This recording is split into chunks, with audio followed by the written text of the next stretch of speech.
जब तक यहाँ पे माइक पहुँच रहा है तो हम इस भाई से गुजारिश करेंगे, जो हमारा एक नॉन मुस्लिम ब्रदर यहाँ पे मौजूद हैं, वो सवाल पूछना चाहते हैं। जी भाई, आप मालूम कीजिए, अपना पहले नाम बताइए, अपना प्रोफेशन बताइए और फिर बताइए आपका सवाल क्या है।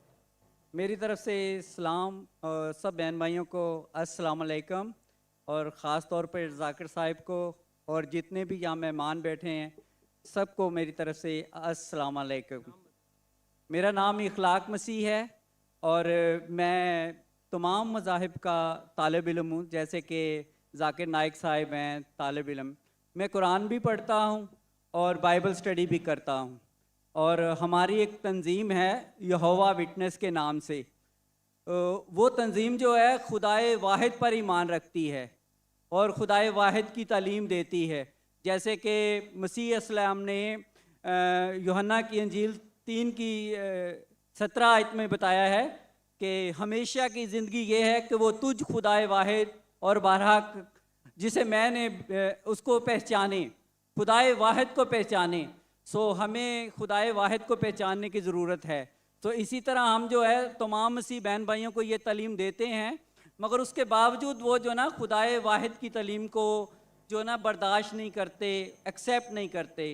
तो मैं जनाब जाकिर साहिब से ये बात कहना चाहता हूँ, क्योंकि मैं इनका बहुत फॉलोअर हूँ, क्योंकि जो भी ये बात करते हैं बड़ी दलील से बात करते हैं और जो दलील देते हैं वो बड़ी काबिल ज़िक्र होती है, काबिल गौर होती है। भाई आपका तो सवाल क्या है? सवाल ये है कि हमें मतलब हमारा ईमान कैसा होना चाहिए कि हम खुदाए वाहिद पे ईमान रखें और दूसरे लोगों को भी बता सकें इस चीज़ को वाज़े तौर पे। शुक्रिया। भाई साहब का सवाल है कि किस तरीके से हमें एक खुदा पे ईमान हो, और मैंने मेरे पहले सवाल का जवाब में कह चुका हूँ कि फॉर्मूला है सूरह इखलास, सूरा नंबर 112 आयत नंबर 1 से 4। कुल हुवल्लाहु अहद, कहो कि अल्लाह एक है, अल्लाहु समद, अल्लाह द एब्सोल्यूट इंटरनल, लम यलिद वलम यूलद, ना वो जनता है ना किसी से जना है, वलम यकुल लहु कुफुवन अहद, उसके जैसा कोई भी नहीं है।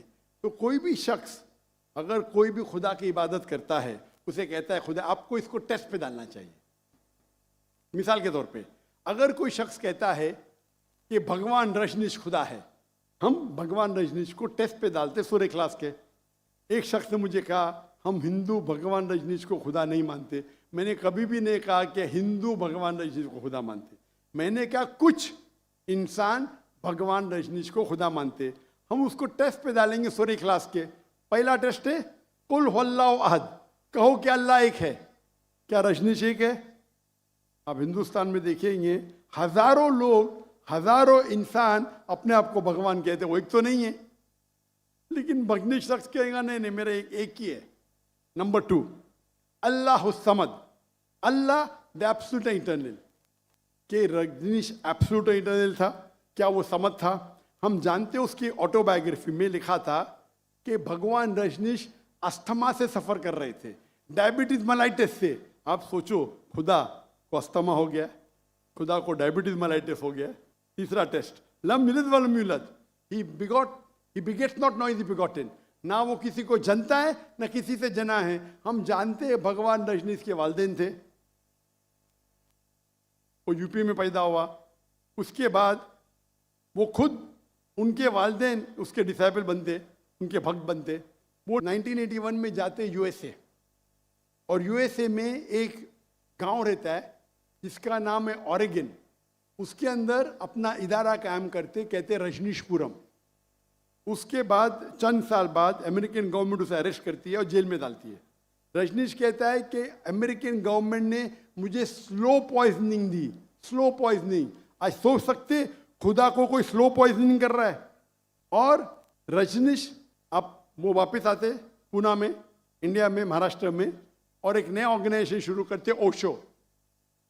उसके मरने के बाद उसके समाधि पे लिखा है Osho Rajneesh never born never died but visited the earth from the 19th of December to the 31st of January। भगवान रजनीश ना पैदा हुआ ना मरा, लेकिन इस धरती को विजिट करने के लिए, धरती को घूमने के लिए वो आया। उस समाधि पे ये नहीं लिखा था कि भगवान रजनीश को 21 ममालिक का वीज़ा नहीं मिला। आप सोच सकते हैं खुदा भगवान धरती को विजिट करने आता है और उसको वीज़ा की ज़रूरत है। और आर्क बिशप ऑफ ग्रीस कहते हैं अगर आप भगवान रजनीश को नहीं निकालेंगे हम उसका घर जला देंगे। तो जो भी आप कहते हैं खुदा है उसे सूरे इखलास के तराजू पे तोलो।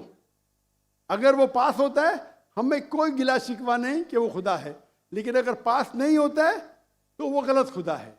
तो सूरे इखलास is the touchstone, it is the litmus test for knowing, जानने के लिए वो असली खुदा है कि नहीं। Hope the answer the question.